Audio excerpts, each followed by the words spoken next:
तो दोस्तों आज मैं आपको pair of linear equation in two variables okay chapter 3 है जो हमारा। तो इससे रिलेटेड हम जो एमसीक्यू क्वेश्चन अभी तक पूछे गए हैं उनको हम सॉल्व करेंगे। तो देखिए यहाँ पर हमारा जो आज का पहला क्वेश्चन है वो क्या है। The value of k for which the system of linear equation x plus 2 y equal to 3 and 5x plus k y plus 7 equal to 0 is inconsistent is. तो यहाँ पे हम इनकंसिस्टेंट का कॉन्सेप्ट समझते हैं। इनकंसिस्टेंट का मतलब होता है पैरेलल। ओके, मतलब हमें कोई भी सोल्यूशन नहीं मिलना चाहिए, नो सोल्यूशन, और उसका एक ही केस होता है हमारे पास पैरेलल का। ओके, तो अगर दो लाइन पैरेलल है तो इनके बीच में कोई सोल्यूशन हमें मिलेगा नहीं। तो इसके लिए हमें क्या होना चाहिए, इसके लिए हमारे पास जो कंडीशन है वो कंडीशन ये है A1 upon A2 equal to B1 upon B2 equal to C1 upon C2 ये नॉट इक्वल टू होगा। ओके, तो हमें यहाँ पे डेटा को एनालाइज करना है कि हमारे पास डेटा है क्या। अगर मैं इसका कोफिशिएंट 1 देखूँ तो ये हमें क्या दे रहा है, 1/5 दे रहा है। अगर मैं इसको देखूँ तो यह दे रहा है हमारे पास 2/k। और अगर मैं इसको और इसको देखूँ, देखिए इस 3 को आप अगर इधर साइड लाएंगे तो क्या हो जाएगा -3, तो इधर साइड हो जाएगा 0, हमें मिलेगा -3/7। तो हमें ये तो दिख गया, ये दोनों इक्वल तो नहीं होंगे। ओके, मतलब हमें k की वैल्यू यहाँ पे ऐसी क्या रख देना है जिससे कि ये दोनों इक्वल हो जाए, तो ये हमें नो सोल्यूशन केस मिल जाएगा। तो यहाँ पर हमें सीधा सा यहाँ पे जो आपको ऑप्शन दिख रहे हैं, ऑप्शन के साथ जाओगे तो सीधी सी बात है, आपको 10 अगर आप यहाँ पे रखते हो तो क्या हो जाएगा 2/10। तो इसको कट करोगे अगर आप तो 1/5 आएगा। तो ये आपके दोनों कंडीशंस क्या हो जाएंगे, इक्वल हो जाएंगे, और ये नॉट इक्वल टू हो जाएगा। तो इसका करेक्ट आंसर क्या हो जाएगा, डी हो जाएगा। अब देखिए the value of k for which the system of equations x plus by -4। Okay, एक इक्वेशन तो हमारे पास ये हो गई एंड अदर इक्वेशन ये हो गई, हैज नो सोल्यूशन। और यहाँ पे बोला है फिर से नो सोल्यूशन, मतलब ये फिर से आपका किसका केस है, इनकंसिस्टेंस का ही केस है। ओके, तो इसको हम डायरेक्टली क्या बोलते हैं, parallel line. Okay, parallel line के लिए मैंने अभी आपको सेम कंसेप्ट बताया। तो देखिए यहाँ पर हमें क्या देखना है, यहाँ पे -4 है, और अगर मैं 3 को इधर लाऊंगा तो ये -3 हो जाएगा। तो -4/-3 कट करेंगे कितना आएगा, 4/3। ये तो हमारा वो लास्ट वाला पार्ट C1/C2। बट हमें यहाँ पे देखना है, यहाँ पे 1 है, यहाँ पर भी 1 है, यहाँ पे 2 है, यहाँ पर k है। तो देखिए 1 का कोफिशिएंट का रेशियो अगर हम देखेंगे, x के कोफिशिएंट का रेशियो तो 1/2 आ रहा है, और y के कोफिशिएंट का रेशियो देखोगे तो आप 1/k आ रहा है। तो ये कहीं से कहीं तक इक्वल नहीं होंगे। ठीक है, तो हम यहाँ पे k की वैल्यू क्या रख देना चाहिए, हमें 2 रख देना चाहिए, डायरेक्टली है। तो यहाँ पे d क्या हो जाएगा, करेक्ट आंसर हो जाएगा। इतना ज़्यादा हमें सोचना ही नहीं है। ओके, चलिए आगे बढ़िए। यहाँ पर ये क्वेश्चन है और इसमें आपसे क्या बोला है, for which value of p will the lines represented by the following pairs of linear equation be parallel। तो ये फिर से हमें पैरेलल का केस बता रहा है। तो पैरेलल केस में आप यहाँ पे p की जगह पे क्या रख दो, तो देखो इसका जो रेशियो है वो क्या आ रहा है, 1/2, इधर भी 1/2 आ रहा है। क्लियर है, तो यहाँ तक तो ठीक है। अब यहाँ पे हमें ऐसा क्या रख देना है, तो देखिए हमें इनके रेशियो को इक्वल होने से क्या करना है, सेव करना है। मतलब यहाँ पर ये 1/2 नहीं होना चाहिए, और यहाँ पर ये पहले से क्या दिया, 5 दिया हुआ है। तो मतलब यहाँ पर p की वैल्यू आप क्या नहीं रखोगे, p की वैल्यू आप 10 नहीं रखोगे। अगर आपने p इक्वल टू 10 रख दिया तो फिर क्या हो जाएगा, 1/2 इक्वल टू 1/2 इक्वल टू 5/10 को भी अगर आप सॉल्व करोगे तो 1/2 मिल जाएगा। फिर ये आपका नो सोल्यूशन नहीं होगा, ये नो सोल्यूशन नहीं होगा, इसके क्या हो जाएंगे, मैनी सोल्यूशन हो जाएंगे। क्या हो जाएंगे, मैनी सोल्यूशन हो जाएंगे। ओके, जस्ट मिनट, इसके क्या हो जाएंगे, मैनी सॉल्यूशंस हो जाएंगे। ओके, अब देखिए तो इसका करेक्ट आंसर क्या हो जाएगा, ऑल रियल वैल्यू एक्सेप्ट 10। देखिए अगर आप 10 रख दोगे तो फिर ये आपका मैनी सोल्यूशन देगा, तो हमें क्या रखना पड़ेगा, नॉट इक्वल टू 10 रखना पड़ेगा। Okay, that is the all real value except 10।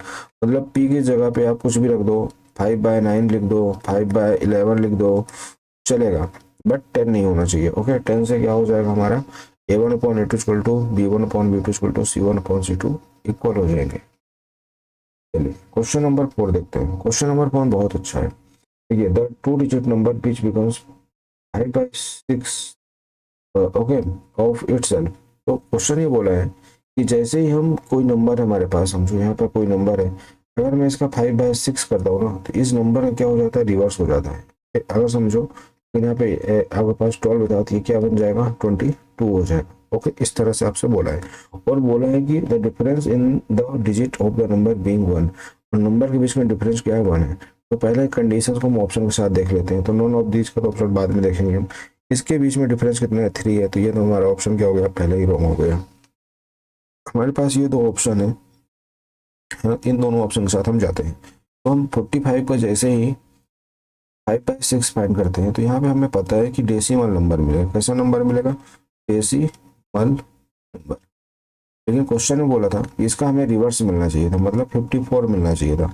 Obvious सी बात है, ये इससे ग्रेटर हो रहा है, जबकि ये क्या होना चाहिए था, लेस होना चाहिए था 45 से। और 54 मिल भी नहीं रहा, तो ये तो हमारा क्या हो जाएगा, रॉन्ग हो जाएगा। तो हमारे पास ऑप्शन ये दोनों बचे हैं, क्योंकि नॉन ऑफ दीज है इसलिए आपको 54 को चेक करना पड़ेगा। तो अगर मैं 54 को क्या करता हूँ, 5/6 फाइंड करता हूँ, तो हमें इसने क्वेश्चन में बोला था रिवर्स हो जाना चाहिए। रिवर्स हो जाना चाहिए मतलब ये 45 बन जाना चाहिए। ओके, तो अगर मैं इसको सॉल्व करता हूँ तो ये हो जाएगा 9, और 9 5 जो 45। तो यही हमारा क्या हो जाएगा, करेक्ट आंसर हो जाएगा। इसी क्वेश्चन के साथ हम जाएंगे। ओके, इसी ऑप्शन के साथ हम क्या करेंगे, जाएंगे। तो चलिए अब देखते हैं, in a number of 2 digits unit digit is twice the 10th digit. Okay, इस क्वेश्चन में ये बोला है कि जो आपका यूनिट डिजिट होगा, जो आपका ये फर्स्ट डिजिट होगा, ये सेकंड डिजिट का क्या होगा, इस डिजिट से क्या होगा, डबल होगा। ठीक है, जो 10 डिजिट है और 1 डिजिट है। ओके, तो मतलब आपका 1 जो होगा वो t/2 होगा। तो यहाँ पे देखिए, यहाँ पर ठीक है, जो 1 डिजिट है आपके पास 1 प्लेस पर, वो क्या है, 3 से डबल है। ओके, यहाँ पर भी 4 से डबल है, लेकिन यहाँ पर ऐसा नहीं है और ना ही यहाँ पर है। तो ये दोनों ऑप्शन आपके क्या हो जाएंगे, हट जाएंगे, एलिमिनेट हो जाएंगे। अब हमारे पास आता है इसकी next condition, if 36 be added to the number the digit are reversed. मतलब आपसे क्वेश्चन ये बोल रहा है कि अगर हमारे पास कोई नंबर है, जैसे कि आपके पास है 12, अगर इसमें मैंने 36 ऐड कर दिया तो ये हमारे पास क्या हो जाना चाहिए था, 21 हो जाना चाहिए था। ओके, तो अब देखते हैं कि इन दोनों ऑप्शन में से हमें कौन सा रिजल्ट देगा। देखिए, अगर मैं इसमें 36 ऐड करता हूँ तो हमें क्या मिलता है, 72 मिलता है, जबकि आना क्या चाहिए था, इसका रिवर्स नंबर, मतलब 63 आना चाहिए था। तो ये एलिमिनेट हो गया। अब देखते हैं 48। तो अगर मैंने इसमें 36 ऐड किया तो हमें क्या मिलना चाहिए था, 84। अगर मैं इसको ऐड करता हूँ तो 8 6 14 4 4 3 7 और 1 8। तो यही हमारा C option is the correct answer. यही हमारा करेक्ट आंसर है। ओके, तो इस तरह से हम क्वेश्चन को सॉल्व कर लेंगे। अब देखते हैं हमारा नेक्स्ट क्वेश्चन। ये क्वेश्चन अच्छा है, इसके साथ हम इसको पहले सॉल्व करते हैं। तो देखिए, हमें हमें इसकी वैल्यू पूछा है, तो ये वैल्यू हमें एक्स और वाई की वैल्यू मिल जाएगी, तो हम यहाँ पर पुट करेंगे तो हमें इसका रेशियो मिल जाएगा। तो अब इसको हम पहले सॉल्व करते हैं। हमारे पास क्या लिखा है, 3x plus 4y upon x plus 2y equal to 9/4। Cross multiply करते हैं, क्रॉस मल्टीप्लाई करेंगे तो ये 4 इधर चला जाएगा और ये इधर साइड आ जाएगा। इसको सॉल्व करने पे हमारे पास क्या आएगा, देखिए 4 3 12x plus 16y equal to 9x plus 18y। Okay, अब x को शिफ्ट करेंगे इधर साइड में, तो 12x minus 9x equal to 8y minus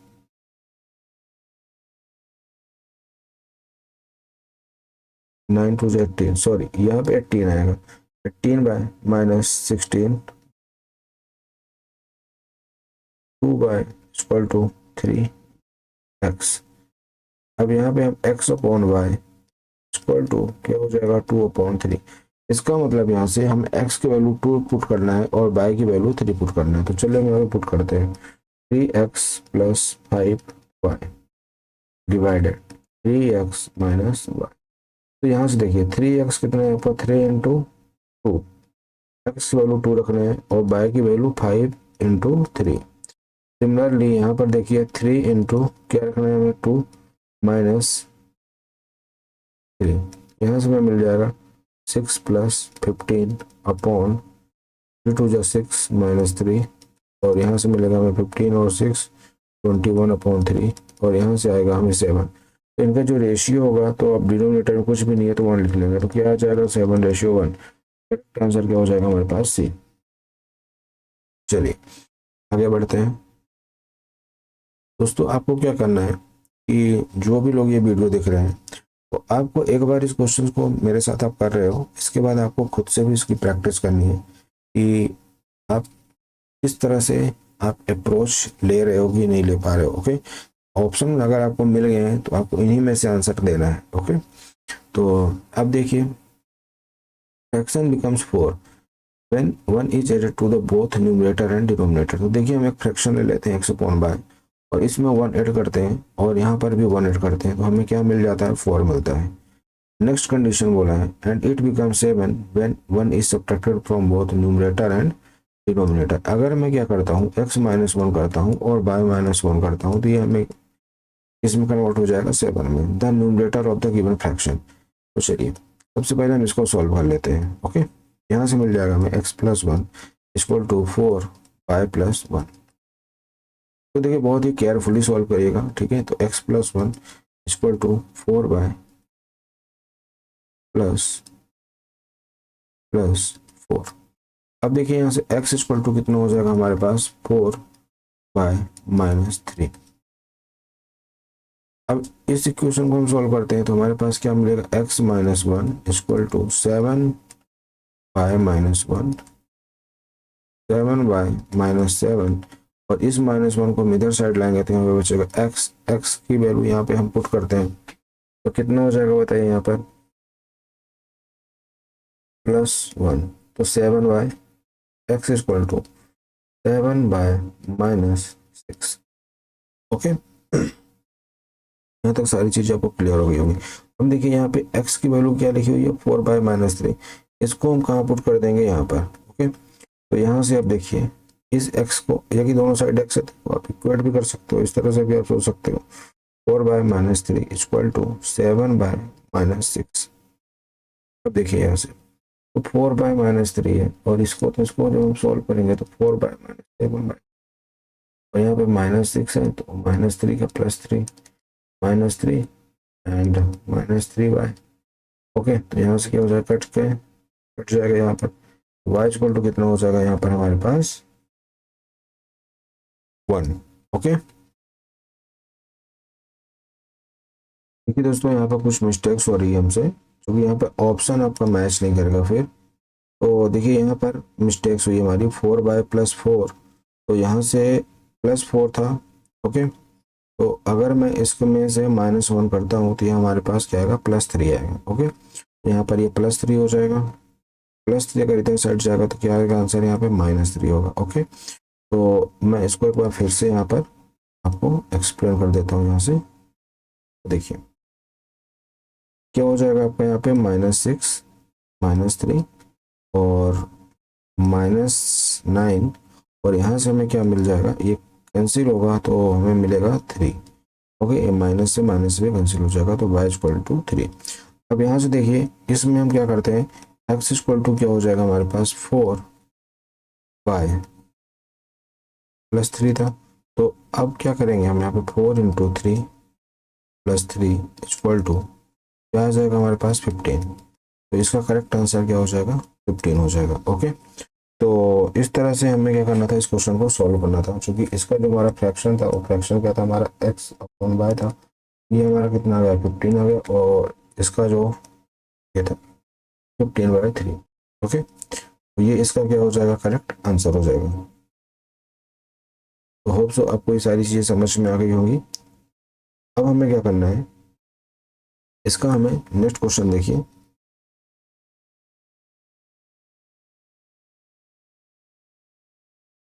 देखिए ये हमारा रहा next question, x and y are two different digits if the sum of the two digit numbers formed by using the both the digit is a perfect square।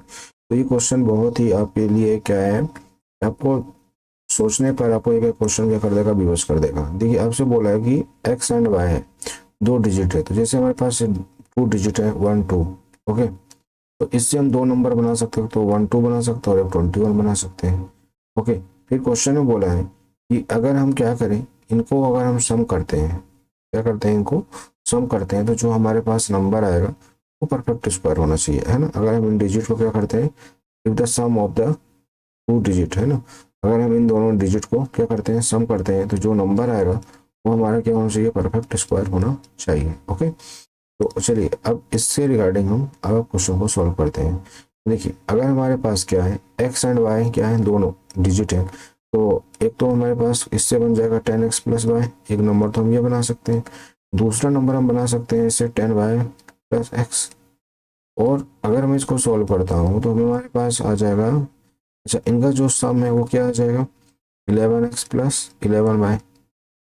और question में बोला है कि जो इनका सम है वो क्या होना चाहिए, परफेक्ट स्क्वायर होना चाहिए। तो अगर हमारे पास एक फैक्टर 11 है, दूसरा फैक्टर भी हमारे पास क्या होना चाहिए था, 11 होना चाहिए था परफेक्ट स्क्वायर के लिए।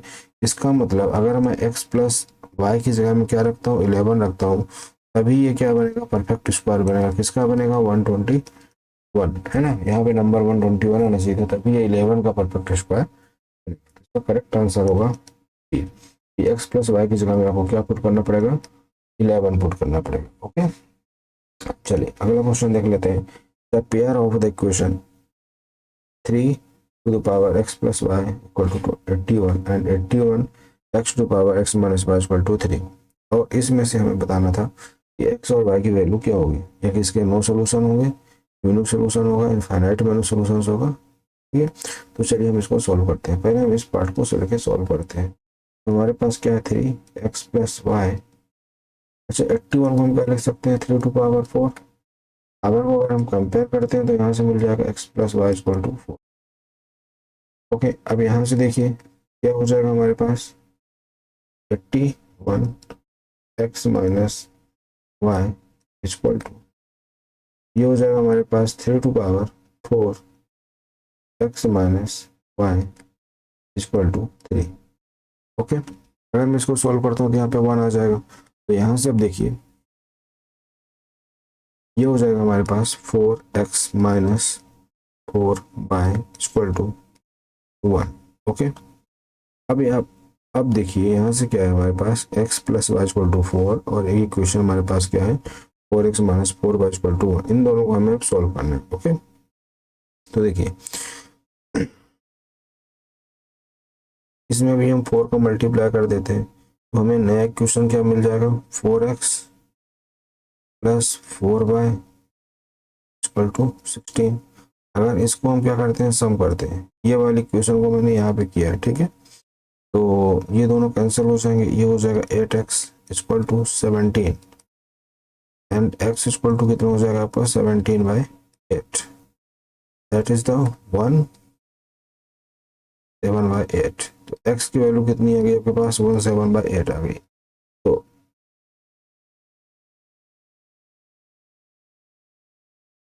देखिए यहाँ पे x की वैल्यू आपकी क्या हो जाएगी, जब इसको आप डिवाइड करेंगे तो यहाँ पर 2 आएगा, सॉरी, तो यहाँ पर क्या हो जाएगा, यहाँ पर आपका 2 और यहाँ पर आएगा 1।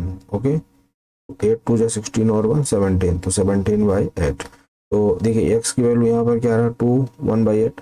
अगर आप इसकी सेकंड वैल्यू बाय फाइंड करना चाहते हो तो आप यहाँ पर किसी भी क्वेश्चन में रख दोगे तो आपको सेम नंबर मिल जाएगा। तो इसका करेक्ट आंसर क्या हो जाएगा आपका, D is the correct answer. Okay, तो अब हम बढ़ते हैं अपने नेक्स्ट क्वेश्चन में।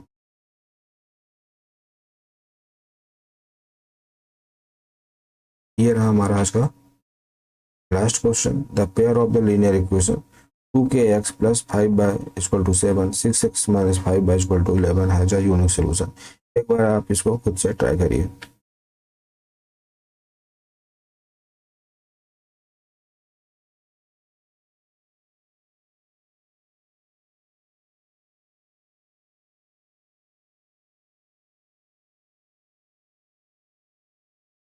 देखिए यहाँ पे हमसे बोला यूनिक सोल्यूशन, यूनिक सोल्यूशन के लिए हमें क्या चाहिए, हमारा जो x का कोफिशिएंट का रेशियो है और y को कोफिशिएंट का रेशियो है, ये दोनों आपस में क्या होना चाहिए, नॉट इक्वल टू होना चाहिए। मतलब a1/a2 not equal to b1/b2।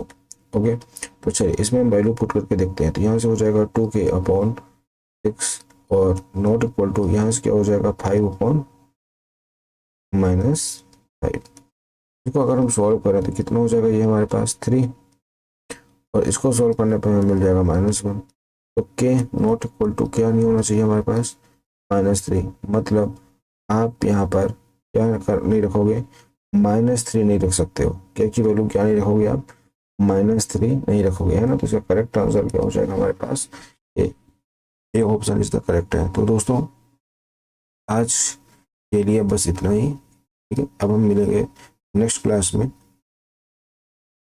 नया चैप्टर, है ना। और अगर मुझे इससे रिलेटेड और भी क्वेश्चंस आप कमेंट करते हो तो मैं इससे इस टॉपिक से रिलेटेड और भी क्वेश्चंस आपको एक्सप्लेन कर दूंगा। ओके, और अब मिलते हैं हम नए लेक्चर में नए टॉपिक के साथ। आज के लिए बस इतना ही। Thank you.